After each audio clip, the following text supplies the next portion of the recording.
एवढा बत्तर कॉलेजचा युनिफॉर्म कोणाचाच नसावा. मी तर म्हणतो काय नसूनच कोणाचा. जय श्रीराम मित्रांनो, कसं काय सगळं मजेत ना. तर जसं काही आमचे उद्यापासून कॉलेजचे पेपर आहेत, तर आज आम्हाला युनिफॉर्म खरेदी करायला जायला लागते. ते ना कॉलेजवाल्याचे नाटकं चालू झाले की युनिफॉर्मच्या बिना एंट्री नाही. तर म्हणून आम्ही ना चाहते हुए त्या गुरु नानकमध्ये गेलो. किती जमाना झाला भाई. लास्ट टाइम तर 3-4 वर्ष आधी स्कूलचा युनिफॉर्म खरेदी करायला गेली होती मी. Oh my god. मग काय आमचं तिथं आगमन झालं आणि तिथे 10 घंटे तर वर चढायला लागतात एकावर एक. आणि जसा युनिफॉर्म पाहिला मी, भाई साप, खालचंय पांढरं वरचंय पांढरं, ओढणी पांढरी. मी तर म्हणू आता माझं काही शब्द नाही राहिले.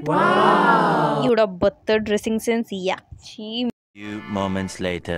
ते कपडे लिटरली स्मशानभूमीत जायच्या कामाच्या, कॉलेजच्या नावाच्या खाली बस तिथं जायला पुरते. खरंच ना. मग काय ना चाहते हुए ते कपडेच घ्यायला लागलं आम्हाला, निघायला लागलं. एवढं बेकार वाटे. मी तर म्हणू यार उद्या कशीच जाऊ त्या कॉलेजमध्ये घालू. मग काय असंच आमचं डिस्कशन चाललं थोडं. मग आम्ही तिथून कल्टी मारली. आमचं नाहीतरी डोक्याला गरम झालं होतं. आता बस ते थंड करायला थोडंसं बाहेर आलो. बस बाय.